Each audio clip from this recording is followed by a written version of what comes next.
¿Qué tal, amigos? Mi nombre es Dionisio Canagua, soy contador público colegiado y el día de hoy quiero comentar con ustedes acerca del devengado, pero quiero hacerlo desde una connotación un poco distinta, un poco para hacer algunas precisiones técnicas sobre la situación que se va a dar hasta el 31 de diciembre del 2018, es decir, antes de los cambios que vienen con el decreto legislativo 1425. Y un poco para contextualizar los problemas que dieron origen a las modificaciones pertinentes. En primer lugar, hablar del tema del devengado y probablemente el primer conflicto está en la ausencia de una definición. Pero tal como se expresa en este gráfico que nos brinda la administración tributaria, este tema de sin definición está dentro del campo tributario. Está dentro del campo tributario.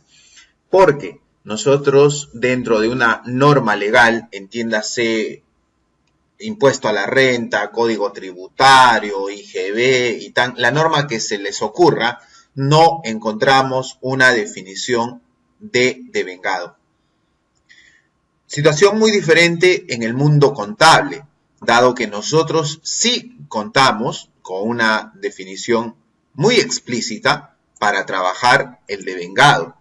Y no solamente haciendo una referencia a un tema de ingresos y gastos, sino a los elementos de los estados financieros, tal como se puede observar dentro de la norma internacional de contabilidad número 1, cuando ustedes vean el tema de lo devengado, y que hace referencia al marco conceptual. Bueno, ese es otro tema. Pero el usar el tema del devengado, probablemente nosotros como contadores pues lo tenemos claro porque se enfoca a rentas de tercera categoría y como tercera categoría es empresa y tenemos las NIF y las NIF están vinculadas al tema de empresa, calza perfectamente. Pero ¿dónde está el punto débil con respecto al devengado?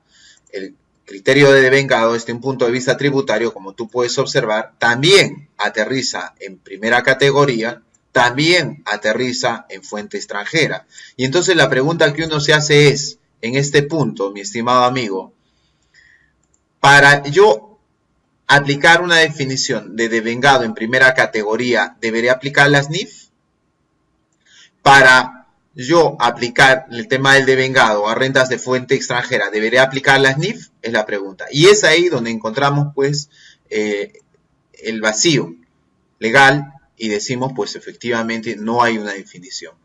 Podríamos afirmar que en tercera categoría por analogía, bueno, lo empatamos al tema de la empresa, pero recordemos que el devengado para efectos contables persiguen un tema que es información.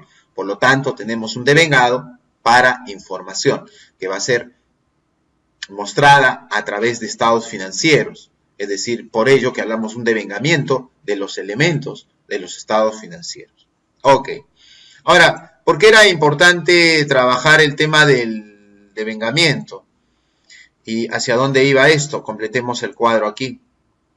Es que este criterio de devengado, que no tenía, porque ya lo tenía actualmente en el decreto legislativo 1425, un alcance, era básico para poder imputar. Esa es la palabra acá, para poder imputar. ¿A qué cosa? Al ejercicio en el cual se iban a generar estas rentas. Entonces, si yo no tengo claro el concepto de devengado, pues no sé cómo voy a poder imputar. Probablemente podía aplicar normas internacionales de información financiera, como repito, al tema de tercera categoría, pero sencillamente cuando yo quería trabajar otro tema como primera o como fuente extranjera, no se podía. Si bien es cierto, también cabe recordar que a nivel de instrumentos financieros derivados, pues también había una suerte de reglas especiales. Esa era la situación. Pero también a lo largo del tiempo, esto se observó también en algún congreso de tributación, al haber una ausencia de definición, entonces había que reconocer pues cuál es el papel que conllevaba en cierta medida algunas organizaciones que que velaban por el tema de el cumplimiento de las normas tributarias y en caso de controversias dirimir al aspecto. Me refiero, con respecto a esto, me refiero, por ejemplo, al tema del Tribunal Fiscal. Y de ahí que en contadas ocasiones, algunos de nosotros contadores nos parecía de Ripley, pero es un tema legal, se llegó a afirmar que teníamos, porque lo digo, estaba dentro del campo de la doctrina, un devengado jurídico, teníamos un devengado contable y podíamos hablar incluso de que había un mix, ¿no? Entonces, esto genera, como podemos ver nosotros acá en el gráfico, una suerte de problema para el contribuyente, porque el contribuyente está acá, tal como en este gráfico, no sabe para dónde ir, ¿no? Y eso también desde el punto de vista del decreto legislativo 1425, pues señala o describe esa situación dentro de los considerandos como una suerte de inseguridad jurídica. Pero quería darte algunos conceptos adicionales acerca de estos pronunciamientos que han ido evolucionando en el tiempo. Está claro que el concepto contable era el concepto basado en las NIF.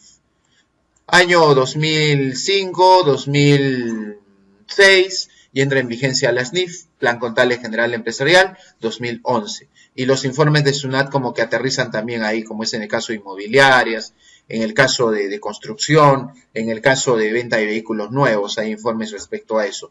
Sin embargo, también dentro de este concepto se buscaba algún enfoque jurídico y entendemos desde la perspectiva del derecho tributario. A manera de ejemplo, yo te voy a revisar, lo voy a leer, que no lo voy a mostrar, una resolución del Tribunal Fiscal que tengo aquí en la mano, que es la número 2812-2006, que nos dice que el concepto de vengado implica que se hayan producido hechos sustanciales generadores. Esa frase es importante recalcar porque el decreto legislativo 1425 también marca esa frase, hechos sustanciales generadores. Pero los hechos sustanciales generadores difieren definitivamente del enfoque de las normas internacionales de información financiera y difieren probablemente también del decreto legislativo 1425. Si no nos dice, a ver, siendo que el hecho sustancial generador del gasto o ingreso, porque el impuesto a la renta va a eso, gasto o ingreso, se origina en el momento en el que se genera, ojo, la obligación de pagarlo o el derecho de adquirirlo. Es decir, el hecho sustancial está vinculado a esos dos términos, obligación de pagar para el gasto o derecho de adquirir, aun cuando a esa fecha no haya existido el pago efectivo, por decir, para deslindar del tema de la base de lo percibido. Teoría tributaria, desde el punto de vista doctrinario, y en algunos momentos hacía un conflicto con el tema de NIF, ¿no? Y entonces, pues esto tenía que cambiar, y esa fue la razón, entre otras más, por las cuales sale el decreto legislativo 1425, y de tal manera, pues, que esta persona tenga un punto de referencia, desde la perspectiva, como siempre, tributaria. ¿Ah? Hay que tener cuidado con eso.